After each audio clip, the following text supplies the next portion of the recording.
Nongeye kubaha ikaze bakunze bo Mwashi TV mwese aho muri, yaba bari hano mu Rwanda n'abari hanze y'u Rwanda, mwese turabaramukije cyane. Turabifuriza kugira intangiriro nziza z'icyumweru. Muri kumwe nanjye Ferguson, nk'uko twabibamenyereje buri wa mbere Mwashi TV tubazengurutsa isi ya ruhago, tubabwira uko abanyarwanda bakina hanze yarwo bagiye bitwara, abakina umupira w'amaguru. Bamwe byaranze abandi birakunda, bamwe batangiye no kubona invitation cyangwa se ubutumire bw'umutoza w'ikipe y'u Rwanda Amavubi Adel Amurushi. Byose byagiye bikurikira uko bagiye bitwara mu mikiniro yabo. Tugiye guhera hehe? Tugiye guhera n'ubundi hano hafi yacu. Mwese mbahaye ikaze. Mu gihe umutoza w'ikipe y'u Rwanda Amavubi umunya Algeria Adel Amurushi agiye guhamagara ikipe y'u Rwanda Amavubi yitegura imikino yo gushaka itike y'igikombe cy'isi, umukino uzahuza u Rwanda na Nigeria ndetse n'uzahuza u Rwanda na Zimbabwe, biteganyijwe muri kuno kwezi kwa 9 tugiye kujyamo. Abakinnyi bakina hanze y'u Rwanda bamwe na bamwe bamaze kubona ubutumire, abandi kubera umusaruro muke bashobora kutaboneka muri iyi mikino ibiri.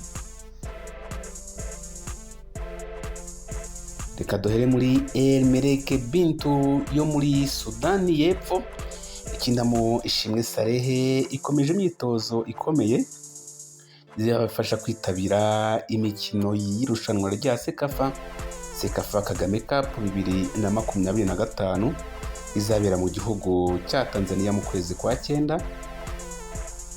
Mu gihe tukiri muri Sudani y'Epfo bakomeje kwitegura umwaka w'imikino wa shampiyona 2025-2026, ikipe ya Jamus ikinamo Muhire Keve nayo iri gukora imyitozo yitegura shampiyona. Makuru dufite kandi kuri Muhire Keve nuko yamaze kubona ubutumire bw'ikipe y'u Rwanda Amavubi, nubwo hataratangazwa igihe abakinnyi bazagirira mu Rwanda ndetse n'urutonde nyirizina umutoza yari yahamagara. Ariko amakuru agera ku Mwashi TV nuko umukinnyi yamaze kuba yahabwa invitation. Muri guhamagara umukinnyi bikorwa na federation, yandikira federation y'aho umukinnyi akina, hanyuma iyo federation nayo igaha ubwo butumire ekipe umukinnyi akinamo. Niko bigenda. Buri federation ya Sudani yakiriye ubutumire bw'ikipe y'u Rwanda Amavubi, federation yarabandikiye u Rwanda ibaha ubutumire bwa Muhire Keve, hanyuma federation ya Sudani nayo iyandikira ekipe ya Jamus uyu mukinnyi akinamo.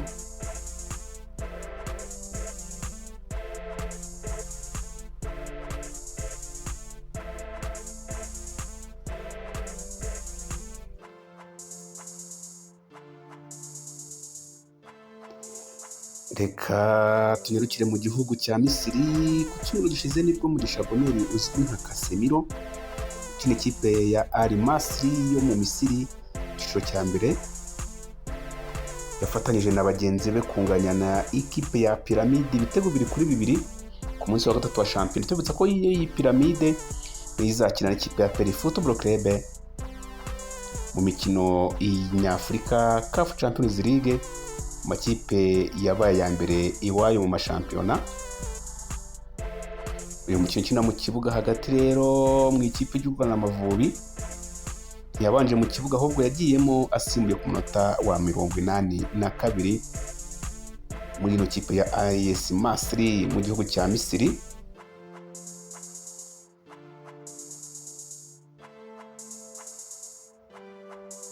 Reka tuve mu Misiri tujye muri Tunisia, kina abakinnyi barenze umwe b'Abanyarwanda. Reka turebe Anise tukina muri Olympique de Beja, ikipe ya Olympique de Beja muri iyi weekend yakinaga n'ikipe yitwa US Monastir y'ibitego 2-0. uyu musore rero Anicet yakinnye umukino wose nubwo ikipe yaje kuba itsinda nako ubwo yaje kuba itsindwa ibitego 2-0. ni shampiyona cyiciro cya mbere kandi muri Tunisia niho rutahizamu Nshuti Innocent akina mu ikipe yitwa Esperance Sportif des Allis.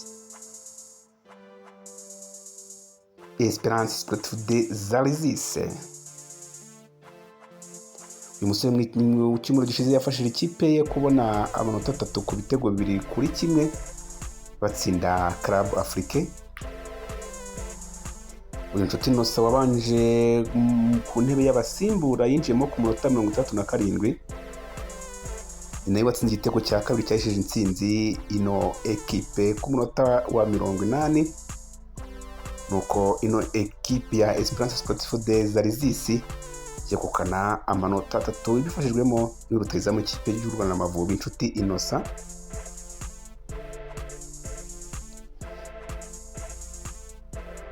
Reka tuve muri Tunisia tujye muri Maroc, hakina rutahizamu igitego Arturu cy'ikipe yitwa FUS Rabat niyo muri Maroc mu cyiciro cya mbere. uyu musore winjije igitego cye cya mbere kuva yagera muri ino kipe ahesha intsinzi ino ekipe ye umukino wa gicuti wayihuriye n'ikipe yitwa Tamara. Reka tuve hano ku mugabane wa Afurika tujye ku mugabane w'Uburayi mu gihugu cy'Ububirigi hakina umukinnyi witwa Hakim Sahabu ukina mu kipe ya Standard de Liège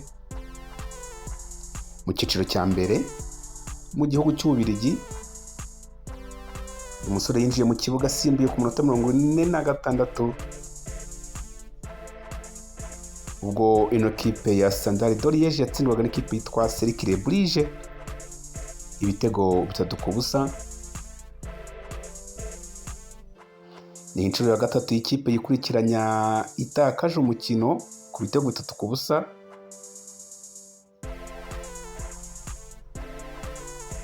bituma ino kipe ijya ku mwanya wa 5 ku rutonde rwa shampiyona igeze ku munsi wa 5 ino kipe ya Standard de Liège. tukiri mu gihugu cy'Ububirigi mu cyiciro cya mbere ekipe ya La Louvière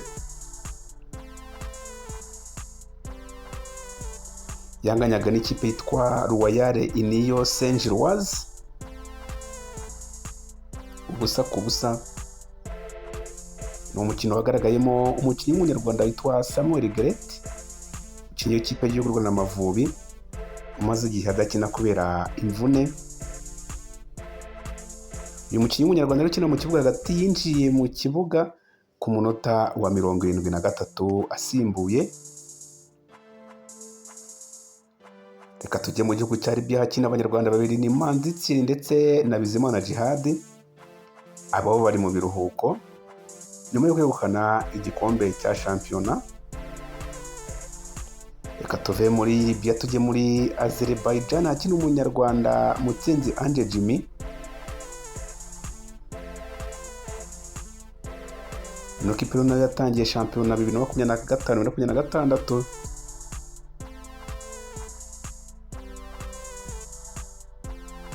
ino kipe rero ya Zira FK ikina Mutsinzi Ange Jimmy yaje kuba ikina umukino wa mbere yakinnye n'ikipe yitwa Arazi maze zinganya igitego 1-1. Reka tujye muri Leta Zunze Ubumwe za Amerika akina Kwizera Georgia ndetse na Fanuel Kavita. ino kipe rero ya Rhode Island ikinamo George Kwizera yasezereye Birmingham ikinamo Fanuel Kavita yitsinze igitego 1-0 nuko igera muri kimwe cya kabiri cy'irushanwa rya US League Cup mu cyiciro cya kabiri. ino kipe kandi ya George Kwizera yakinnye umukino wa shampiyona w'icyiciro cya kabiri muri Leta Zunze Ubumwe za Amerika nyagirwa n'ikipe yitwa Hartford Athletic ibitego 3-0.